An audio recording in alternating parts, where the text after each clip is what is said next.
नाज़रीन आदाब Avon TV में आप तमाम का खैर मकदम है। रायचूर शहर के वार्ड नंबर 28 के नौजवान क़ायद सैयद कैसर हुसैनी का जन्मदिन उनके चाहने वालों ने और उन्होंने एक अनोखे और मुनफरिद अंदाज में मनाते हुए न सिर्फ इसको यादगार बनाया बल्कि अवामी खिदमत की एक मिसाल भी पेश की। सालगिरह की तकरीब स्नेहा भारती एजुकेशन सोसाइटी की जानिब से चलाए जा रहे ललिता ओल्ड एज होम में मनाई गई। इस ज़िमन में केक काटा गया और दावत ताम का अहतमाम भी किया गया। इस मौके पर नौजवान क़ायद सैयद कैसर हुसैनी के अलावा ओमकार, वाई गोपाल रेड्डी, शेख नज़ीर, अकबर हुसैनी, मोहम्मद खलील, ज़मीर और दीगर भी मौजूद थे।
ರಂಜಾನ್ ಹಬ್ಬ ಇದೆ.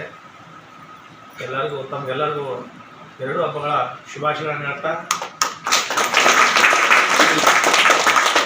ಇವತ್ತು ನಮ್ಮ ಅಚ್ಚುಮೆಚ್ಚಿನ ಅಣ್ಣಂದರಾದಂಥ ಕೈಸರಣ್ಣವರು ಜನನಾಯಕರು, ಬಡವರ ಪ್ರೇಮಿ, ಅನೇಕ ವರ್ಷಗಳಿಂದ ಸಮಾಜ ಸೇವೆ ಮಾಡ್ಕೊತ ಬಂದಿದ್ದಾರೆ. ಇವರು ಬರ್ತ್ಡೇ ಸೆಲೆಬ್ರೇಷನ್ನ ಇಲ್ಲಿ ಮಾಡಬೇಕು ಅಂತ ಅಂದ್ಕೊಂಡಿದ್ದು ಭಾಳ ದೊಡ್ಡ ವಿಚಾರ.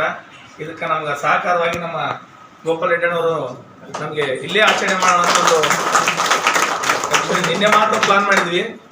ಅದೇ ರೀತಿ ಇವತ್ತು ಅಂದ್ಕೊಂಡಿದ್ದ ಟೈಮಿಗೆ ಅಂದ್ಕೊಂಡಿದ್ದ ಜಾಗದಲ್ಲಿ ಇಷ್ಟೆಲ್ಲ ತಂದೆ ತಾಯಿಗಳ ಮುಂದೆ ನಾವು ಈ ಒಂದು ಅಣ್ಣನ ಹುಟ್ಟುಹಬ್ಬ ಆಚರಣೆ ಮಾಡ್ತಾ ಇದ್ವಿ. ಇದು ಭಾಳ ಸಂತೋಷ ವಿಚಾರ. ಅದೇ ರೀತಿ ಈ ಒಂದು ಒಳ್ಳೆಯ ಗಳಿಗೆಗೆ ತಾವೆಲ್ಲರೂ ಸಾಕ್ಷಿಯಾಗಿದ್ದೀರಿ. ಅದೇ ರೀತಿ ಅಣ್ಣನ ಒಂದು ಹೇಳಿಕೆಗೆ ಕೋಗೊಟ್ಟು ಬಂದಂಥ ಎಲ್ಲ ಜನರಿಗೂ ನನ್ನ ಕಡೆಯಿಂದ ತುಂಬ ಧನ್ಯವಾದಗಳನ್ನು ತಿಳಿಸ್ತೀನಿ. ನಾವು ನಮ್ಗೆ ಒಂದೇ ಬೇಕು ನಿಮ್ಮ ಕಡೆಯಿಂದ, ನೀವು ಎಲ್ಲರೂ ನಮ್ಮ ಅಣ್ಣವ್ರಿಗೆ ಆಯುಷ್ಗೆ ಆರೋಗ್ಯ ಕೊಡಲಿ ಅಂತಂದು ನೀವು ದೇವರಲ್ಲಿ ಪ್ರಾರ್ಥನೆ ಮಾಡ್ಕೋಬೇಕಂತ ನಿಮ್ಮಲ್ಲಿ ವಿನಂತಿಸ್ಕೊಂತ ನನ್ನ ಮಾತಿಗೆ ಅಲ್ಪ ವಿರಾಮ